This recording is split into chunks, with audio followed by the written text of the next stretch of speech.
Welcome back to another edition of the Jets Official Podcast here in the Play MGM studios. Jonotthan Harrison in studio. Thanks for coming up. Thank you for having me. Great to be here. I'm so pumped to get a Florida game. Yeah, I knew this was going to come Gators. out. Go Gators. Right. I knew this was going to come out. Let's move you out of here, bring in Marcus May, and people go. as well. Let's get this Let's going go. right now. Well, We don't need you. where's this love for your undergraduate school, EA? Don't worry about it. Gators. It doesn't If you- matter. Go Gators. Yeah, that's right. If you have an advanced Wow, degree, okay. what's your most recent degree? University of Florida. Hey, Masters in Mass Communication. hey. He can take that title. He can. Yeah, he's allowed to be a fan. You know. Yeah, no doubt. Okay, more power to you. I don't share the Gator love. You know, I'll root for you on Saturdays because we're in different Hey, conferences. if you're not But Gator, you're Gator bait. You know. So Yeah, anyway. well, Yeah, don't get in our way. no one wants to play the Syracuse Orange anyway. Okay. So that Gator bait might be like the equivalent of to a school of fish. Oh Hey, man. at least you can say you guys have good colors. I mean, do, that's you about do. it. Yeah, Hey. yeah, that's Yeah. fair. Hey, I will agree with that. Fair enough. All right, Jonotthan. There's so much that I feel like we know about you that we want to tell fans about, but you mentioned it earlier to me off camera that you were in the city today Mm-hmm. doing an interview for STOMP Out Bullying. So just to paint the picture here, you went from being bullied as a kid to being a bully on the offensive line. And, like, it's weird to think, obviously, that someone your size, which is the play in STOMP Out Bullying, Mm-hmm. was bullied as a kid. Yeah. I definitely get that a lot, and I think a lot of it came from in my household, my parents did not promote violence. Like there was no weapons, there was no like we didn't really watch like violent movies or like action films or anything like that. Like that was just the way they were, and my mom, like I remember she would always tell me, she's like, you can't retaliate against the people that are messing with you, picking on you, whatever it was, because you can actually hurt them. And, like, I accidentally hurt my friends all the time, Like, everyone's like, boys growing up, you're wrestling, roughhousing, jumping on the trampoline. I've broken an elbow, someone else's elbow, broken someone else's ankle. Like, send them home with injuries. We weren't fighting. We were just, like, playing. Like, we were friends. Right. And, like, so she would emphasize that. She's like, you don't understand, like, how large you are compared to the kids your age. So I don't want you to retaliate. And she's like, it's not worth it. It's really not worth it. You'll look back at this when you're older, and you'll probably laugh, and you'll think like these guys look foolish for messing with you when they did. When did the bullying start for you, though? Because reading your story, you had a point in my words on NewYorkJets.com. Written by yours truly last and year. yourself. Well, it's in my words. Yeah, I understand that, but I helped him. Okay, this is not the Green Show. I gotta get you talking Gators. I gotta get something in there. Trying to get his So, spread. what stood out, it feels like that, yes, bullying, but some of that felt like racism as well, correct? Yeah. There's definitely. So when did it start? What happened? I'm trying to think. I always point to fifth grade. Fifth grade was my first year in this new area that I moved to in Central Florida. I was born in South Florida, moved around a little bit down there. My parents were travel nurses, so they would take, year assignment here, 2 years assignment here, just kind of bounce around. And eventually one of their assignments took them to Orlando. So we did Orlando for a year. Didn't really have any issues in Orlando. Moved about an hour west of Orlando for fifth grade through the rest of high school, and that's when I slowly started like noticing things that, there was a couple times when like true like racial slurs or something would come out. I'm not gonna say it was all the time or very frequent, but it was just an odd coincidence that, me being, the race that I am and all of that in the class was the main person getting picked on. By like the same like group of guys for a couple of years and stuff like that. So it was just, and I even experienced it from like a teacher. A teacher, like I'll just be completely honest. There was 3 black kids in my class, and we were all in the enrichment program. So that's stating that, we're a little advanced. Yeah. So yeah, you're taking care of business. Exactly. That's what it's stating. But then there was an English teacher that failed the 3 of us in her English class. And each of us had straight A's in each of our other subjects and an F in her class. Not like a C or something like that, an F. And no matter what we did, we would still have an F. And like I would compare my test to someone else's test. I should have the same grade they have. I still had an F. And then so like, I end up sorry, I'm kind of like trailing right now. No, this is great. But like I ended up graduating or the end of middle school. I couldn't graduate because I failed English. And so, I'm like, all right, I'm going to summer school. And I told my mom, of course, she's furious. She's like, what are you slacking off in school? Like, why are you going to summer school?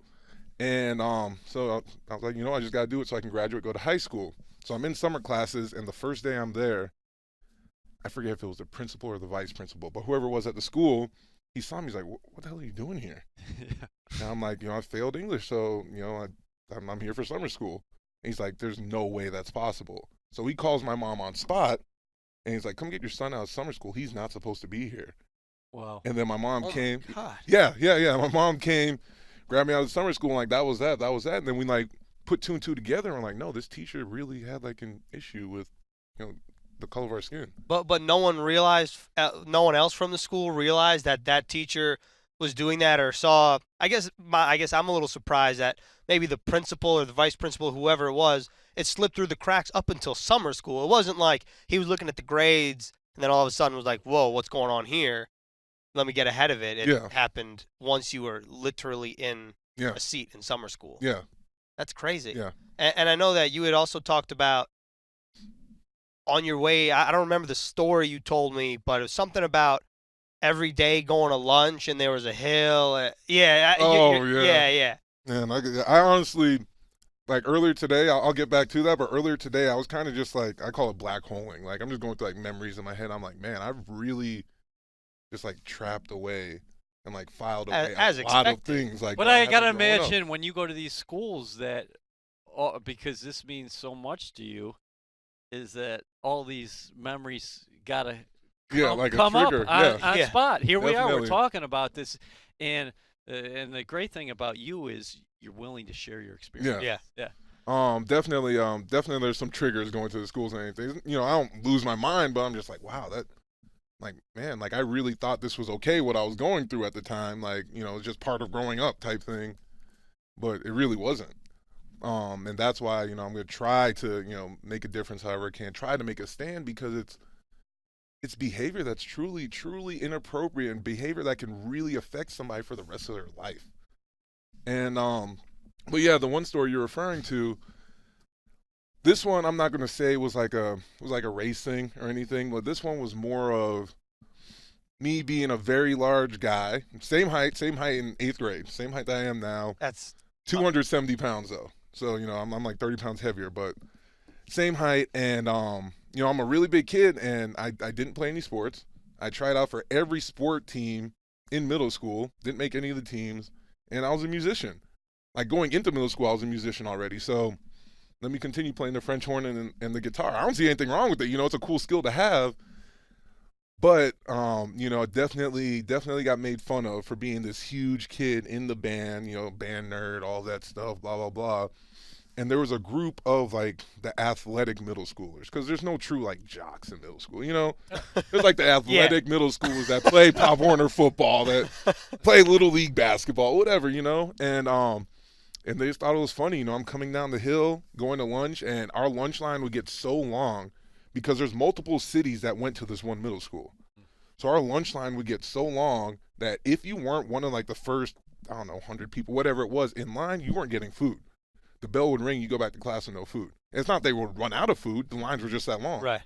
So it was a thing. It was a thing to always like preset your locker. And so you get out of class, your locker's already set, throw your books in there, and you're gone. You're booking it to lunch. And then every day, like I'm coming down the hill, I'd run the same way. It was the fastest route to lunch. And I'd see the group of, I was a little bit younger, so a group of upperclassmen, the 8th graders coming up the hill. And I'd see this one big kid. He's like, oh yeah, hold my books. And then just come charging at me. And I mean, like first time, I just took it. Like he came, just dropped his shoulder, boom. Just knocked me on my back. I'm scuffed up, all this stuff. Everyone's laughing, whatever. The inner me just wanted to bawl my eyes out. But I'm like, I got to look tough. So I just kind of like dust myself off, keep going to lunch. And then, like it just kept getting worse. Like it would turn into like a game for him. So I'd like jump over the railing. I'm running in the grass, like all this stuff, trying to get away from this. And they just thought it was so funny. just knock me on my tail every single day. But like, yeah, that was one of the things, and I didn't think much of it at the time. I almost thought it was like my passage to becoming an 8th grader eventually, to becoming a high schooler eventually, and. But how did you cope? Because you talk about your parents and your mother telling you, listen, Jonotthan, you can't fight back. We're not going to do that. How were you able to deal with it? And I guess part B of that would be, what do you tell the kids now who are dealing with it? I didn't deal with it well. I just kept viewing it as, oh, this is all right. Everybody goes through it. So I would just tuck it inside, but then all this is going on is just crushing my confidence. Yeah. Like I walked like hunched over, and like I wouldn't look anyone in the eye when I was talking to them. Just like little things that just keep crushing my confidence. So the way I handled it, I just kind of like just dealing with it, just like accepting it, got me through school, but I will honestly admit that I know it affected me more than like I'll ever let on. And I see it in like daily life, and like certain times that I just feel like anxious for no reason. Even to this day? Even to this day. Oh, really? There's times like when I go do these talks at the schools, and I just, like, I'm almost having like an anxiety attack just because I'm like, oh, like, what are these kids thinking about me? Like this and that, like, and I know a lot of that stems from, all this stuff that like people would say to me or mess with me about or whatever growing up. And I'm much better now, of course, but it's definitely, yeah, it's one of those things that like I look at society now, and I look at the access kids have to social media. Oh, yeah. And that's just a whole nother, I didn't have to worry about social media. So like I could only imagine what it would be like if I had to worry about social media. And like the best thing I can say is like, don't just think it's normal and just deal with it, or don't say anything. Don't think that you're being like a snitch or a tattletale or anything like that for speaking up. Like, no, like speak up for yourself, because that's a form of like standing up for yourself. Like you're not snitching. Like if someone keeps, I don't know, like I'm literally like making something, if someone keeps like throwing stuff at you or spitting spitballs at you and it's bothering you, you're not approving of that. Go say something to someone. Like if you're not comfortable enough to like approach this person face to face, go say something to someone. Tell your friend to tell somebody. Right. Go tell the teacher. Go find like, just nonchalantly, like, I'm not trying to cause a scene, but so and so is doing X, Y, and Z, and it's really bothering me. How difficult is it though to try to get in the mind of a middle schooler? Because I'm thinking about when I was in middle school, and you don't want to be the snitch because of what you're talking about, the athletic middle schoolers, and if you're in a small school, then everyone's going to know that it's you, whereas you can almost be lost in the crowd in a larger school. So how difficult is it to get into the mind of a middle schooler, and what do you think is the most effective way to do so? Because I'd have to imagine it's one-on-one versus maybe a larger group. Yeah, and it's definitely one of those things. Nobody wants to be that snitch, Nobody wants to be that, because then you're even less cool than you feel before. You probably don't even like that term, do you? Exactly, you don't. Nobody wants to be that person. But we got to look out for each other. You have to look out for each other. That's the thing. So I feel like the best thing is ensuring within the school that there's a group of kids, a group of people that are kind of designated to handle that situation, where it's like a safe zone almost.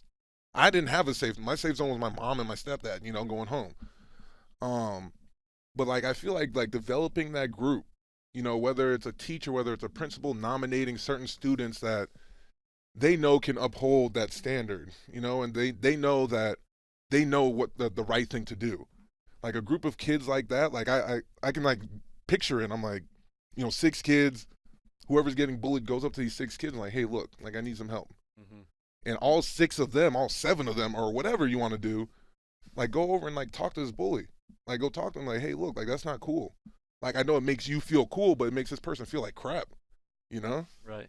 Like something like that would be like great. You just mentioned the dangers of social media. How often do you, now as a professional athlete, a guy who's overcome some of his fears and his anxieties to get to this point professionally, and also look at what you're doing personally, how much time do you spend on social media? So me personally, I'm not great with keeping up with social media, but I know that I I need to be involved with social media to kind of like reach the audience that I'm trying to reach. Mm-hmm. And so I'm trying to do a better job, getting more involved with social media and posting positive things or keeping it light, whatever, just showing a little insight to my life. And like I do that more for work. I do that more for work, but if it's not work related, then people are just on there, to browse, just scrolling, scrolling the gram, whatever it is. And that's what like gets people in trouble is like the scrolling. And like there's a long trail to this, but long story short, like, a kid seeing what social media is painting for like the typical human being to be. Kids are seeing this, especially like young girls and stuff. They're seeing, the beautiful people of the world. Sure. And they're like, okay, well, that's what I'm supposed to look like. But I don't look like that. So I'm ugly. Okay, then guy A comes around and says something about, that girl, makes fun of that girl, says her hair looks funny or whatever, her shoes, whatever, knocks her down a couple more notches. And then that rumor goes through the school, knocks her down a couple more. You know what I mean? Yeah, no like doubt. So it's just like a snowball effect, all based on like what people are visioning as like what people should be, what society should be from social media. It's like an exaggerated image of like society on social media. Yeah. If that makes any sense. Yeah, I had a classmate had to transfer schools because of cyberbullying. And one of them, the two people involved, one of them stayed and one of them had to go. And it's just one of the things where, to your point, even at my age, I didn't quite have that experience with Instagram or Twitter or any of that because it wasn't in full force yet. But I could only imagine what kind of effect it would have had on me or anybody else that I know, for that matter, because it's terrifying to think about. Yeah. And I'm sure that's one of the things where it's difficult for you to talk about because you didn't quite go through the social media phase of it, but at the same time, you're more wise with it because you're older than a middle schooler, obviously. And on that note, it's not funny, but it's interesting that even as a professional athlete, I still get cyberbullied. Like oh yeah, like, you guys are living. You have to think You're living right in the target zone. You have to. You know what I mean? Like so. Like I'll be completely honest. Like I got a message like yesterday out of nowhere. Like I didn't follow this person. I didn't like any of their pictures. Like, oh yo, the Jets suck. I'm like, was that necessary? Yeah. You know what I mean? Like this is my job. This is my livelihood. Like what made you go out of your way to write this stranger such a like a harassing message? Like that's so rude. Yeah. But the only difference is, as an adult now, I know that this will pass. Like I know that, those are just words, and I can see the light at the end of the tunnel. Right. It's different when, a younger person's getting that. When your teenage or adolescent years are the most important years of your life at that time. I feel there are just a lot of unhappy people out there for whatever reason. Mm-hmm. I second that. And social media tends to amplify that. And, instead of, I guess, going off social media completely because we can't, I do think we can take the message from you is that we got to remind people what's positive out there. Yes, yes. Because it seems like the things that are going to grab attention are the salacious things or the crazy comments or the threats and things of that nature. And sports sometimes is a microcosm of what we've seen in life. Yeah. Yes, no, for sure. There's not enough positivity out there right now. There's too much negativity, and it's easy to be negative. It's easy, like you wake up on the wrong side of the bed or you stub your toe or whatever. Like it's easy just to be negative, just to be angry. But like if everyone just worked to try to be positive, try to just be nicer to people. And like I try to tell some of the kids I talk to, I'm like, you're not gonna like everybody. Everyone's not gonna like you. No way. But that doesn't mean you have to go out of your way to say something to that person. You're entitled to your opinion, you know what I mean, to yourself, but you don't go insult that person because they're entitled to do as they want as well, So it's just, I don't know, it's just one of those things that there's no true solution. There's nothing there's no quick fix or anything like that, but if we can just one person at a time just kind of get on board with this positivity train. I feel like. How happy are you're using this platform to go out into the schools and talk about your firsthand experiences and also listen to these children about their problems today? How did it all come about in terms of the Jets and the anti-bullying with the community relations department? I'm trying to think what really started it. Yeah. So I believe there was a former teammate, and he was kind of involved with Stomp Out Bullying. Right. And he was doing a visit to a school, like an assembly visit, to talk to the school and just kind of, give him some positive words and all this stuff. And it was my first one going, with him. And then, like, after that first assembly, after I talked to the kids, I'm like, wait, this was my life in a nutshell. I'm like, I might be able to kind of get more involved with this. So then I was like, you guys just let me know whenever there's an assembly or, school visit. We'll meet with some kids one-on-one, just to make their day. They're in the middle of class, and to have an NFL player show up in your classroom, grab you, hey, let's go have a bite of pizza real quick.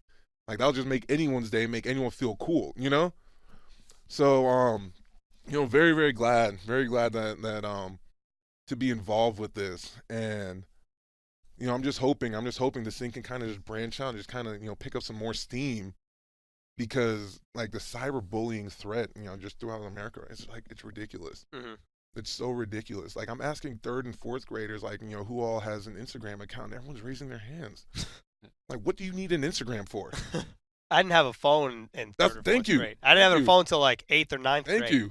Thank you. I'm trying to think what game system I had at that time. I think it was 64 or something like that. Yeah, I think I had a PS2. I'm just that's all I needed was my N64 and my bike, Exactly. and I was cool. So we're dating. We're gonna date myself here. We're gonna talk about flip phones and landlines. You guys don't even know what a landline is. I begged for a private line. I begged for a private line, and then you just heard that the phone was hollow, and Mom, get off the phone. Well, my parents used to have their parents the really old phones with the dial phone. Oh yeah. Yeah, I used to love that. I don't know why that was so fascinating. Yeah. It was what are you talking about? You have to do this. It's I just punch in the numbers. You can probably get those at an antique store. Oh yeah. And you guys probably don't even know what busy signals are. Oh, of course. Or dial-up. Dial-up, AOL, dial-up. No one can be on the phone with the dial-up. I didn't have to experience a dial-up. I'll date myself. You know what? I had my dial with the disc, the AOL disc that you had to put in. Yep. Hey, what you're doing is outstanding. And I think what it also highlights is you just said it, that you're not going to like everybody at your workplace. So there's 53 guys on an NFL roster. There's no way in hell you're going to like everybody on that roster. Exactly. With that being said, all right, who don't you like? No, I'm just kidding. That there are players in the National Football League who get in trouble with the law, who do things that aren't good and don't put the league in a favorable light. But there are a lot of dudes like you, conversely, who are out there in the community who are good people, who care about the future, who care about community causes, who are actively involved. Mm-hmm. And can you talk a little bit about that as far as the small fraternity in the National Football League and how there are guys like yourself who really are concerned about just more than winning and losing on Sunday? There's definitely a lot more of us in the NFL than people realize, because not everyone does it for publicity, or what I mean, not saying that people it's just sometimes people are just no, I genuinely care about animals, so I go to all the animal shelters, whatever it may be, just trying to make a difference. And I just think that should be however it's done, that should be highlighted and emphasized a bit more, because of course it's one of those things, you turn on the news in the morning, what's going to grab your attention is the six car accident, with 2 deaths, or what I mean, or the robbery, or the murder. Exactly, but or what somebody said on Twitter. Exactly, but the positive news and stuff that doesn't grab as much attention. So people tend to shy away from that. But there's definitely a bunch of guys throughout the NFL that are that are trying to make a difference, that have a purpose. And I think it's amazing that they're using this platform to do so, because the one, like, obviously looks great for the NFL, but two, like, you're going to reach a lot more people using the NFL platform in such a positive light. And I highly encourage everybody to, if you have some kind of purpose, some kind of cause, like within the NFL, to use that platform, use that to kind of magnify your purpose. And like I said, I keep saying, I'm like, the world can be a much better place. Oh yeah. Like, think about things now. Like, this is legit what I think about. Like, when I'm on my couch at home, I'm like, back then, like, there were no school shootings. Mm-hmm. Yeah. Why are kids so angry that they're bringing a rifle to school and shooting up the school? I wonder why. Like, they're not just like, oh, well, my mom was mean to me, so I'm gonna go shoot up the school. No, it's like, like, this person said X, Y, and Z about me in school. This person won't leave me alone day in, day out. This person, I don't know, like, trash canned me. He swirly me, like, put my head in the toilet, like, all this stuff that still goes on in various forms today. And that brings out, like those actions, those negative actions brings out, the evil in people. Mm-hmm. Jets legend Marty Lyons has always said, you can change a person's day by just saying hello to them. Totally agree with that. Just saying hello to them. That's it. That's it. Why is that so difficult? It's not. It's just, it's one of those things that's, I think, evolved over time. And to your point about the news being so negative, it's not to be like, to get in my routine here. Once a week I go on the treadmill and I hate it for two reasons. One, because I hate the treadmill. Who doesn't? Two, because the TVs all have the news on it and I can't change them. And every morning when I look at the TVs, it's car crash this, XYZ, and it's just like kind of depressing. Yes. And it's just like, and to flip the script though, as much as we've talked about cyberbullying and social media negativity, the one thing that gets me every time is when something happens in sports and it's promoted on Twitter and it chokes me up, whether it's like a homecoming for someone that's active overseas, if it's a scholarship in college, when somebody gets put on scholarship, when someone who's sick meets their idol and stuff like that. Like, I'm a sucker for that, and I will watch it all day, and you feel like you need more of it because there's just not enough to go around. That's a great transition to, speaking of school, let's go back to the world's greatest school. Oh, God. Can you tell us about your major at Florida and what you ultimately want to do after your long playing career is over? So, I had every bit of, a desire to be a sports psychologist going into college. Started out psychology, and the only biology class they offered was an online bio class.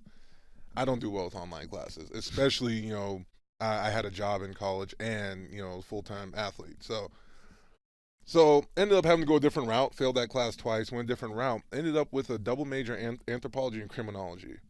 And I forgot the classes that kind of got me in that direction, but I was like, man, homicide's kind of interesting. It's funny because, like, it's such like a weird topic, but I'm like, man, like becoming like a homicide detective would be kind of cool.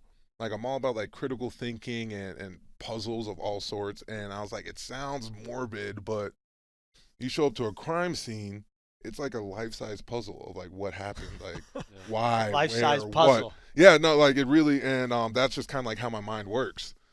So, my end goal would be, to be a homicide detective, become a homicide detective. But as of right now, I've really become more passionate about like fitness and training, and I'm kind of leaning towards, training professional athletes, whether it's training offensive linemen, whether it's just training athletes in general, whether it's more of like a strength coach route. Like, all of that's kind of on my radar right now because it's something I understand well and that I myself do well. So, like, I know, like, being in that kind of career, I'll always be able to practice what I preach. Well, we had Justice Gallic, head strength and conditioning coach. He said you're in there all the time. We asked him, who are the people that are that you have to kick out of the weight room, and you were on the short list. So you do practice what you preach there. A great interpersonal communicator. So I think you'd be able to motivate folks in there as well. Now, we have to have you back on the podcast later on this year for the record. Hey, so we can go into the homicide, detective stuff. Yeah, we're going we gotta get into I'm here. Yeah, but real quickly, and we can get into this next time. The music. Do you still do a little music? I was wondering that too. So very musically inclined. Like most, just about any song that comes on, like I know the lyrics to, or something, like no matter what genre. Like I'll catch people off guard by, knowing every like lyric to songs I probably shouldn't know every lyric to. I'm just gonna leave that. I almost just threw myself under the bus. So I'm just gonna leave that. My mind is spinning right now. You could just talk to some of the people. Like I know I don't even have a good voice, and I'm just like, a song comes on, I'm just singing. I'm just singing. But no, still love music. I can still pick up the guitar and do a little something. I don't keep up with it.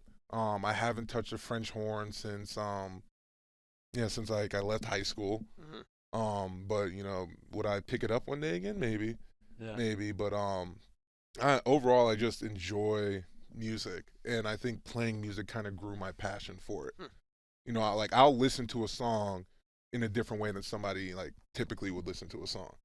Like I'm listening to the different instruments in the background, like the rhythm of the beat, like lyrics and stuff are always cool, but like I guess more of the creation aspect of the music is what I guess. Well, not to come full circle here, I feel like it's how an average person would watch a football game versus how you would watch a football game. And that's one thing I do enjoy, like people who are like, oh yeah, I love football, I watch football nonstop. And then drop a little bit of knowledge. Yeah. Drop a little bit of knowledge. I'm like, oh, well, if you watch a running back here on this play, he's doing this for this reason. And, just like stuff like it's that. It's such a different vantage point. Yeah. Okay. Before we let you go, I have one final question for you. I want to know, just leave us with a little bit of I don't know if it's positive, but give me the time where the bullying stopped, the first time where you realized you could become the bully being on the offensive line, and that the bullying has got to come to an end. All right. So earlier I was wondering, I was kind of like talking to myself, like, should I really share, like kind of the breaking point story, which I'm like, honestly, I'll be positive, like I'm embarrassed about. Yeah. Oh, well, you don't have to share it if you don't want to. But like it can be an off-camera conversation, or you can keep it to yourself. Or we'll keep the people hanging for next time. maybe we'll keep them hanging. Maybe we'll see. But long story short, my freshman year in high school, there was like 4, 5, 6, I don't know, upperclassmen, seniors and juniors that, the first time they met me was in summer training right before my freshman year, and that's when I acquired the name Big Baby. I didn't know anything about football.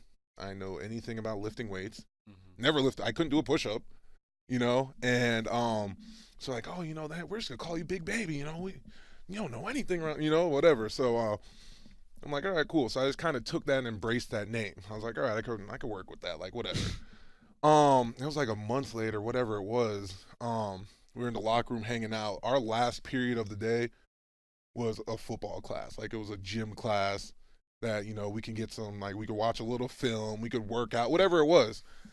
And like I remember one time they thought it'd be funny to mess with me, and they all just started like harassing me in like this other locker room. So like we had the main locker room, then there was like a JV locker room that no one was in at the time. And like they just like harassing me, like whatever, like pinning me down, like trying to take my stuff off me, like all like. And it got pretty bad. It got pretty bad. And like I'm trying not to like I didn't get like angry, like, hey, get that off. Like I didn't get angry. But like I'm trying, like honestly, I'll be honest, like I was trying not to cry versus, trying to laugh it off and act like I'm cool, like, oh hey, I'm one of the guys, like, this is my initiation. But like it really wasn't. Like it was definitely like every bit of hazing, every bit of bullying, like it was, and nobody else went through that.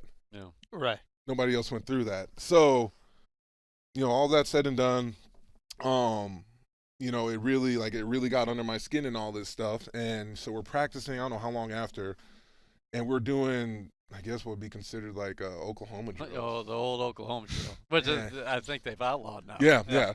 And like I remember, like I hit the first dude, got past him, and the biggest guy on our team, I don't know names or nothing. Okay. And he was just sitting there, and he was one of the guys that was messing with me in the locker room. And, like, I caught him with my helmet, like, right under his chin and just dropped him. Dude was, like, 340 pounds at the time, like a big country joker. Yeah. And I just dropped him. And then something just kind of went through me. And I'm like, wait, I got a little stuff to me. Like, you know, yeah. I'm like, hold up. Because I never hit somebody like that before. I'm like, hold up. And then that's when it slowly started to turn. It's like the guys, like, they would still, like, after I did that to them, you know, that's a big dude. That was head honcho, you know, with this group. So, like, they slowly stopped messing with me as much. And, you know, eventually would try to be, like, buddy with me. And, like, I wasn't having that. I was like, there's no way I'm having that. And then just, you know, as I grew older in high school, they graduated, they left. And then I kind of moved up to that senior role. And that's, like, you know, I was getting recruited by colleges, all this stuff.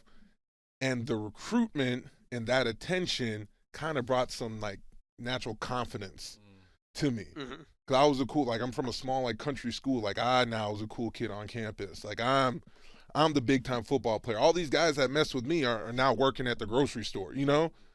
And so that gave me a little boost of confidence. And that's when, like, I kind of took a turn for the better. And going to college, like, it just kind of increased just a little bit more confidence, a little bit more.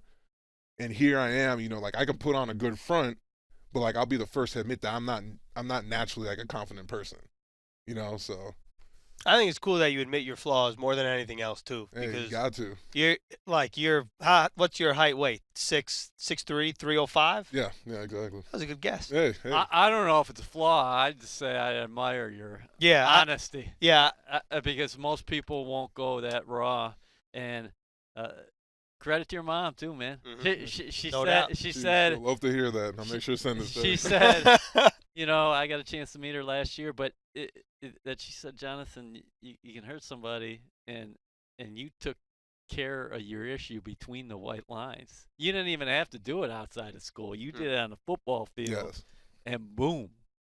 Joke's on whoever picked on him because Big Baby's in the NFL. That's right. Going strong. Exactly. That definitely was. Football became my outlet to, like, be a legal bully. A legal bully. Love that. Yeah. All right. Well, we really appreciate you coming on the official Jets podcast in the Play MGM studios because this has been great. And make sure to check out what Jonotthan's doing in the community. Stomp Out Bullying, and we'll see you next week on the pod.